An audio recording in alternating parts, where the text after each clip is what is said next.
Assalamualaikum warahmatullahi wabarakatuh. Perkenalkan, nama saya Hijrian Nur Apriana. Saya dari Politeknik Bau-Bau, jurusan D3 Farmasi. Saya semester 5 dari kelas F18B. Di sini saya akan mempresentasikan tugas saya, yaitu tugas wawasan teknologi industri yang berjudul Profil Industri pada Industri PT Holy Pharma. Baiklah, saya akan mulai presentasi saya. Yang pertama, saya akan membahas sejarah dari PT Holy Pharma. PT Holy Pharma adalah pabrik farmasi yang semula bernama PT Ndaholi yang berlokasi di Jalan Lewi Gajah nomor 100 Cimahi, Bandung, Jawa Barat, yang menempati bangunan 3 lantai dengan luas kurang lebih 2.709 meter. Di atas tanah seluas kurang lebih 2.890 meter. Izin mendirikan pabrik farmasi dengan nama Holy Pharma oleh PT Ndaholi diperoleh pada tahun 1977. Baik, lanjut. Pada tahun 1995, PT Holy Pharma seiring dengan persyaratan CPOB untuk industri farmasi diperoleh sertifikat CPOB yang meliputi yang pertama ada tablet biasa non antibiotik, kedua cairan oral non antibiotik, ketiga cairan oral antibiotik, keempat cairan obat luar non steril non antibiotik, kelima ada kapsul keras non antibiotik, keenam kapsul keras antibiotik, dan ketujuh salep non antibiotik. Ya, pada tahun 2007, direksi yang baru dipimpin oleh Bapak Rudi Bambang Sukmana sebagai direktur. Pada saat itu, kapasitas produksi untuk satu shift adalah sebagai berikut. 1. Untuk produksi tablet PT Holy Pharma memproduksi 110 juta tablet per tahunnya.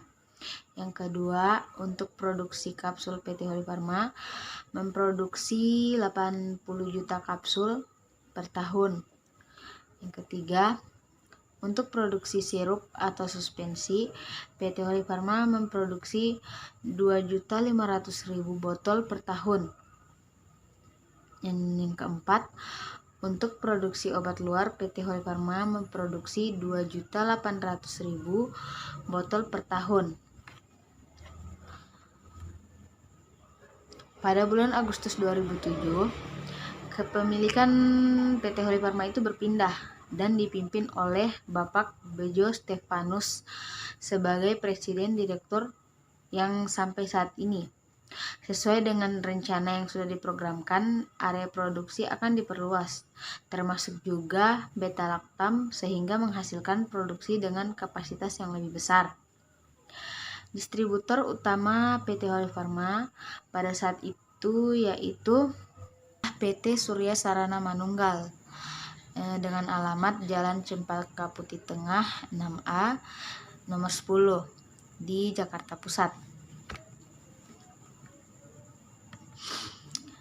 Seiring dengan dinamisnya peraturan tentang industri farmasi yang harus mengikuti standar CPOB terkini, juga untuk mengimbangi serta memenuhi permintaan pelanggan akan produk PT Holy Pharma, maka dilakukan perluasan pabrik dan peningkatan kapasitas produksi yang terus dilaksanakan. Di samping untuk meningkatkan kepuasan pelanggan akan produk yang lebih beragam pada PT Holy Pharma, akan menambah jumlah dan jenis produk yang diproduksi dari tahun ke tahun. Untuk itu, peningkatan fasilitas untuk menambah jenis sertifikat CPOB terus diupayakan. Baik, selanjutnya ada visi dan misi pada PT Holy Pharma. Pertama, visinya yaitu membangun PT Holy Pharma dengan berlandaskan pada catur pilar, yaitu mengutamakan kualitas dengan wawasan internasional yang akan memberikan nilai lebih kepada yang bernaung di bawahnya, serta mengoptimalkan nilai ekonomis kepada pemegang saham. Yang kedua, ada misinya yaitu berupaya secara berkeseimbangan dan terus-menerus agar visi tersebut dapat tercapai dengan berkomitmen. Komitmen yang pertama yaitu secara konsisten memenuhi standar CPOB terkini. Kedua, berkomitmen pemasaran dengan konsep saling menguntungkan. Yang ketiga, meningkatkan kecakapan sumber daya manusia. Selanjutnya ada kebijakan perusahaan pada PT Holy Pharma. Pertama, prioritas produksi pada produk merek dagang dan obat generik berlogo atau OGB. Yang kedua, ada pemasaran nasional dan internasional dengan konsep saling menguntungkan baik sektor swasta maupun instansi pemerintah. Yang ketiga, menjalin hubungan kerjasama bisnis yang harmonis dan saling menguntungkan dengan pemasok, konsumen, dan pihak terkait lainnya. Yang keempat, menerapkan biaya produksi yang ekonomis dengan tetap mengutamakan standar kualitas. Selanjutnya ada sasaran perusahaan PT Holy Pharma. Di sini ada sasaran mutu perusahaan dan sasaran umum perusahaan. Sasaran mutu pada PT Holy Pharma adalah tujuan perusahaan yang terus dipertahankan dan ditingkatkan untuk memberikan kepuasan pelanggan. Yang berikutnya ada sasaran umum perusahaan, yaitu bersama-sama membangun PT Holy Pharma agar menjadi perusahaan yang berwawasan catur pilar dalam percaturan industri farmasi nasional maupun internasional. Berikutnya di sini ada kegiatan pencapaian PT Holy Pharma. Kegiatan pencapaian PT Holy Pharma yang pertama yaitu 1. Dengan didapatkannya sertifikat ISO 9001 manajemen mutu dan 14001 manajemen lingkungan. Sebagai wujud pengakuan industri farmasi berstandar nasional dan internasional, PT Holy Pharma menggelar acara serah terima sertifikat ISO 9001 dan 14001 yang bertajukan Holy Dream Fund Java 2011 dengan dihadiri oleh lebih dari 100 distributor di seluruh Indonesia. Yang kedua, pada tahun 2017, PT Holy Pharma mendapatkan tender e-katalog sebanyak 21 produk.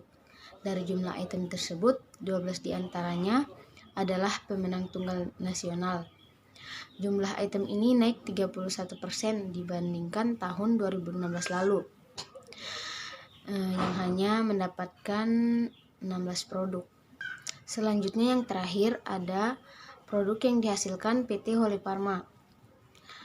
Di antaranya yaitu ada albendazole, amoxicillin, dietilkarbamazin, haloperidol, isoniazid, cotrimoxazole, pirantelpamoat, pyrazinamide, prednison, propanolol, cefadroxil, cefoperazone, cefotaxim, tetrasiklin, trihexypenidil, dan allopurinol. Terima kasih atas perhatiannya. Presentasi saya sekian sampai di sini. Kalau ada salah-salah kata mohon dimaafkan. Wabillahi taufiq wal hidayah. Wassalamualaikum warahmatullahi wabarakatuh.